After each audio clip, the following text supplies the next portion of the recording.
Hey, what's up, everybody? It's me back again with another Raw review. Sorry about the bad lighting. I would do it where I usually do my videos when my son's asleep, so I figured I can come in here, I can be as loud as I want, and I can talk and do my review without waking him up. So if the lighting's bad, I really do apologize, but I'm pretty sure y'all don't really care about seeing my face. So, anyways, Raw was supposed to start off with the contract signing. They advertised it a shitload on Twitter. I'm pretty sure they did it on Facebook as well. Probably even advertised it on the USA Network. I also got a text message talking about it because I did that sweepstakes with the Mania, trying to get the free tickets. So, I mean, they were advertising the shit out of this. I guess they wanted the big ratings boost in the first hour. And John Cena ends up coming out first. Teddy Long introduces him. They didn't introduce Brock Lesnar, who doesn't end up coming out. John Laurinaitis ends up coming out saying that Brock Lesnar's not here yet, and that they will have the contract signing when Brock Lesnar gets there. Figures, right?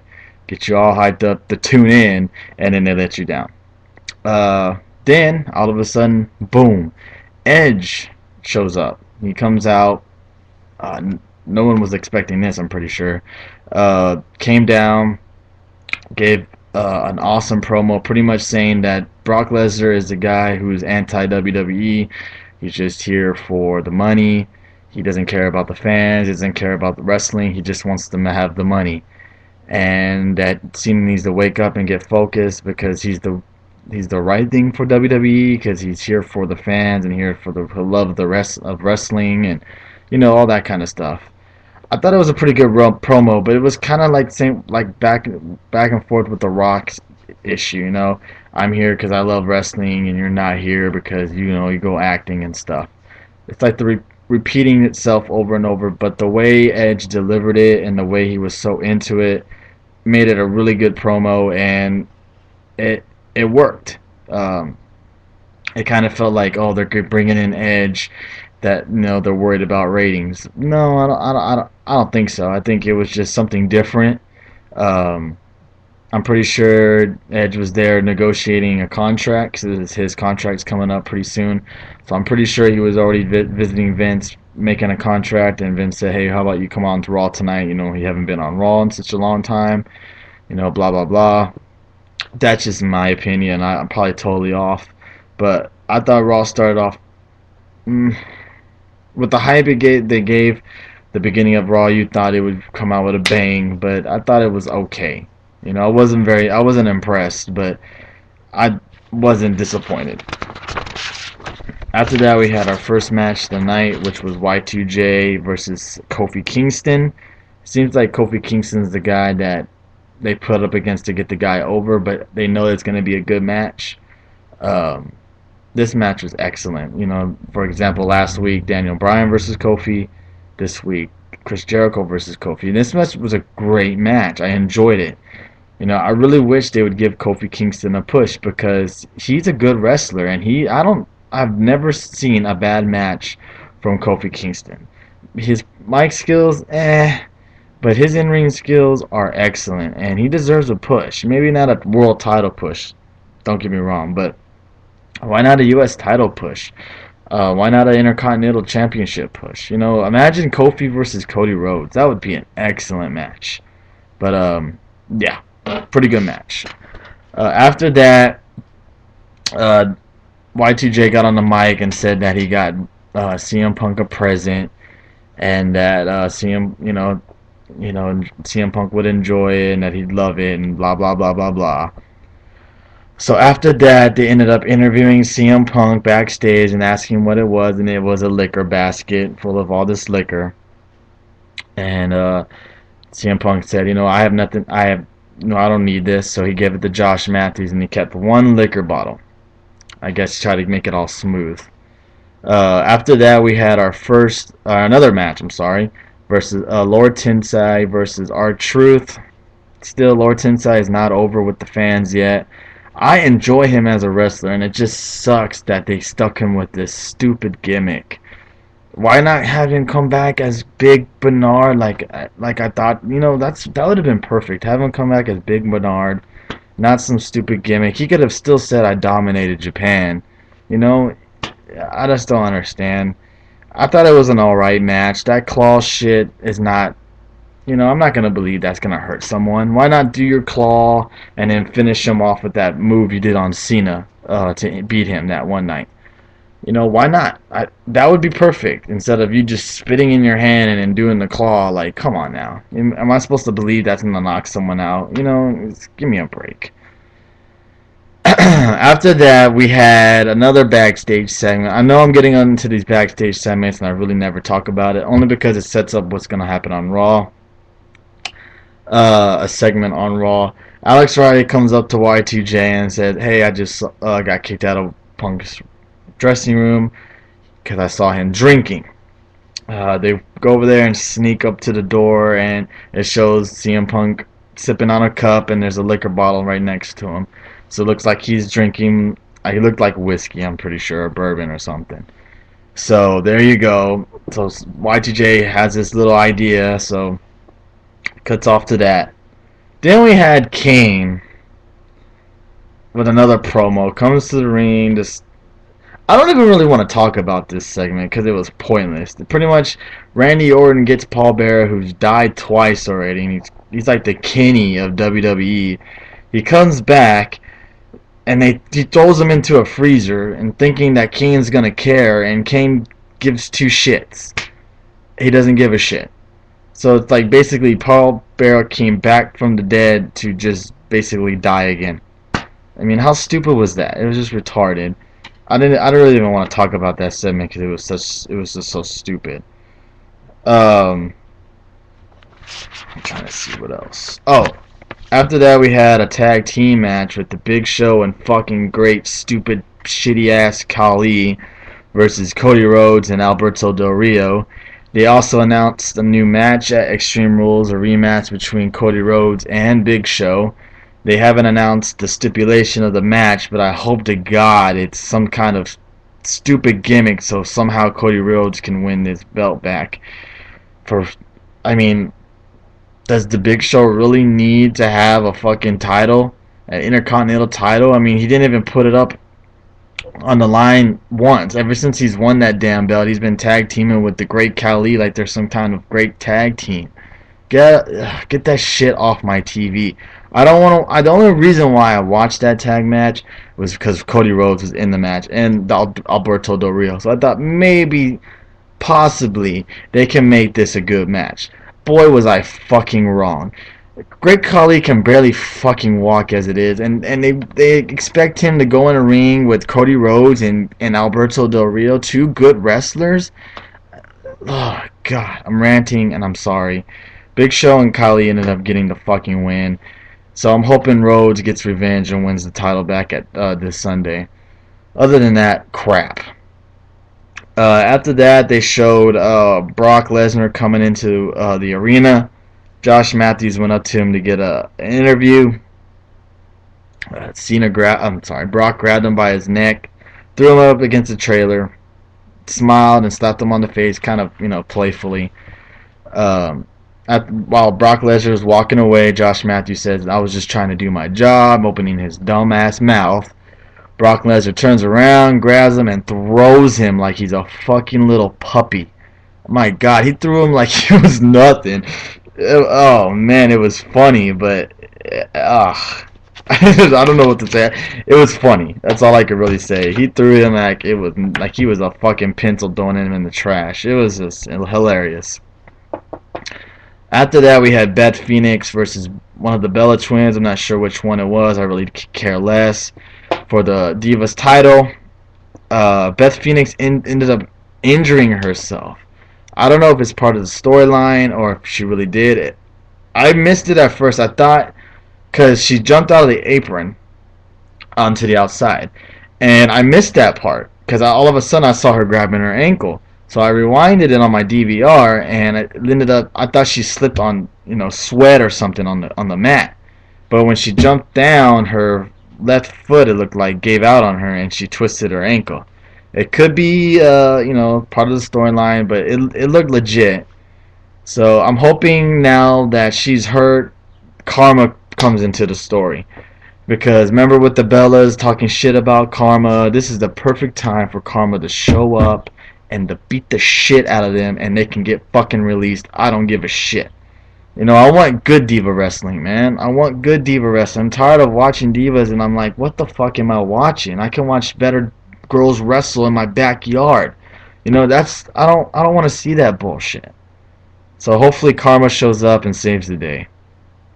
Uh, After that, I'm sorry, I forgot to mention about the Chris Jericho shit. Chris Jericho ends up going to John Laurinaitis saying that CM Punk is drunk, and that if he's drunk, that he needs to, give up his title, and he should go to Chris Jericho. John Laurinaitis says that he's gonna have a sobriety test, and if CM Punk fails it, he has to give up the title to Chris Jericho. So that's what happened after the Divas match. CM Punk comes down there acting like he's fucking drunk. He does the first sobriety test, which was say the alphabet backwards, fails horribly. He also was supposed to walk a line, fails horribly. So the cops say, he's drunk. CM Punk says, give me one more chance. He walks the line while saying the alphabet backwards. He's about to get to A. He hits Jericho with the mic and beats the shit out of him. And there you go. That was it. I mean, it was more of a segment you have to watch. It was pretty funny. I'll give you that. Punk still messed up on the alphabet backwards. He said S before T. But other than that, he did perfect on it. So basically, you have to see this segment on YouTube, or maybe if you recorded Raw or something. It's hard to explain. It's just basically him doing a sobriety test, and he was just faking it all along just so he can beat the shit out of Chris Jericho. But Punk was pretty good at it. He was pretty funny and hilarious. After that, we had another match: Sheamus versus Mark Henry with Daniel Bryan as a special referee, which was fucking tremendous. He was great. Mark Henry pinned Sheamus. He got a quick 1-2-3 count. It was perfect. Sheamus ended up attacking Daniel Bryan after the match, so he wasn't the ref no more. Daniel Bryan ends up going back to the ring. He does his bro kick on Mark Henry, which then Daniel Bryan attacks Sheamus and puts him in the yes lock. I thought that was beautiful, beautiful setup. With him going over Sheamus has me thinking he's not going to win the belt back, but that was excellent storyline telling right there. I gotta get a creative kudos for that.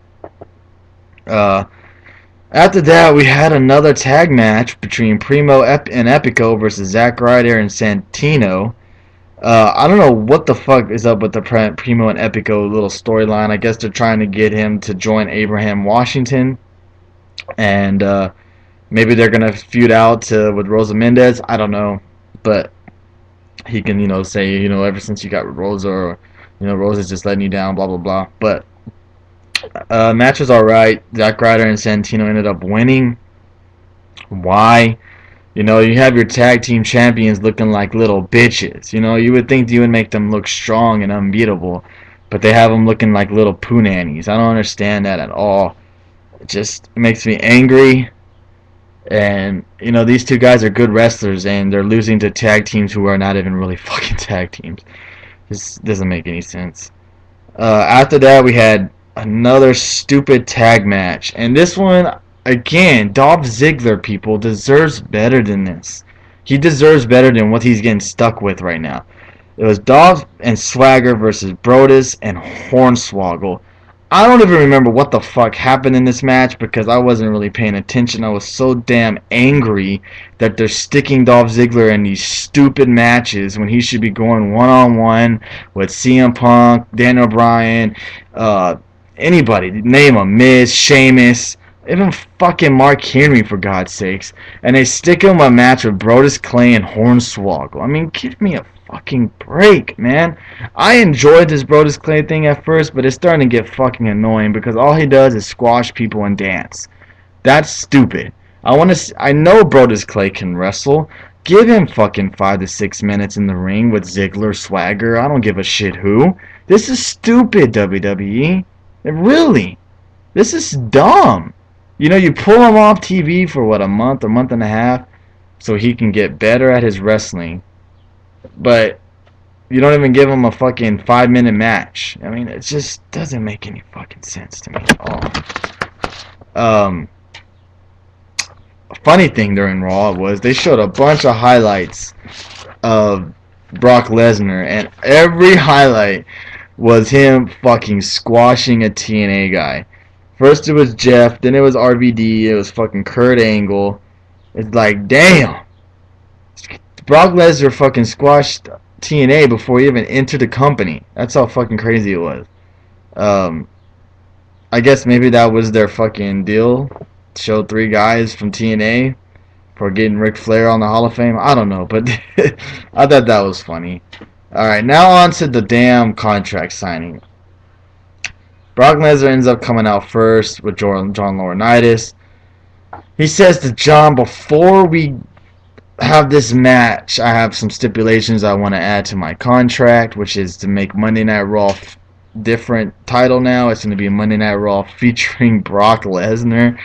I mean, he just gave up some of these bullshit stuff. Like, stuff has to go through him now. And it was just bullshit. Cena ended up coming down with his chain. So I thought maybe we're going to see the old John Cena. No, maybe at Extreme Rules. He came out with the same music. He ends up signing it. Brock, gets on the mic saying that he's fucking scared of him. And John Cena's a little bitch and stuff like that. And that was it. There's no physical. I guess they wanted to say that shit for Extreme Rules. Say, oh man, we want. He basically just talks shit about Cena and about how WWE. He's not here for the WWE. He's here for the money and all this stuff. So it's making Brock look like the bad, the real shitty guy that everybody hoped Cena beats the shit out of. I don't even know what to think about this match. I mean, I think they're rushing it. I think they should have waited to SummerSlam. Imagine SummerSlam, them 2 headlining. That would be a lot better than fucking going to Extreme Rules with these 2 guys. You rushed it, and it's kind of looking like shit. I enjoyed the Brock interview. I enjoyed the Brock highlights. Just the contract signing to me felt stale, kind of dead weight. You should have had this at the beginning instead of making us wait 2.5 hours for this bullshit. So for a Raw leading up to a pay-per-view, I give it like a 6. It had its entertaining moments, and then it had its moments. So that's about it, guys. I hope this review doesn't suck. I really didn't write too many notes. Stuff and went to the top of my head, and so when I do videos like that, they're never that good. But I apologize for that. I wasn't really prepared.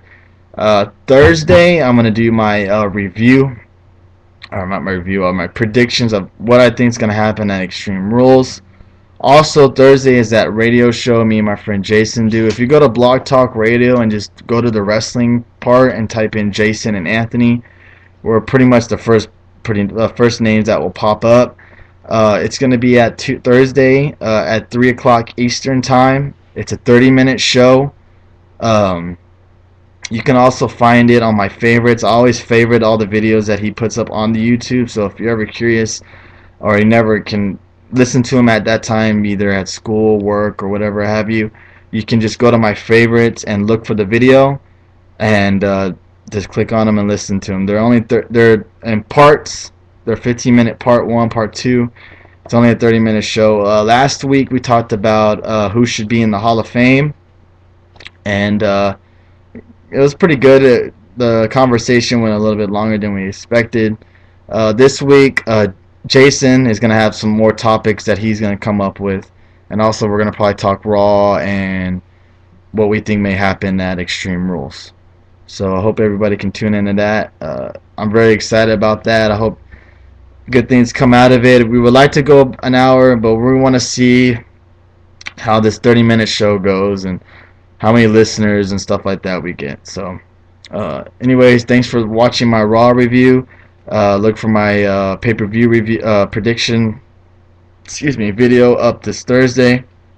And like I said, always please comment down below, please subscribe, and always, always, always thanks for watching.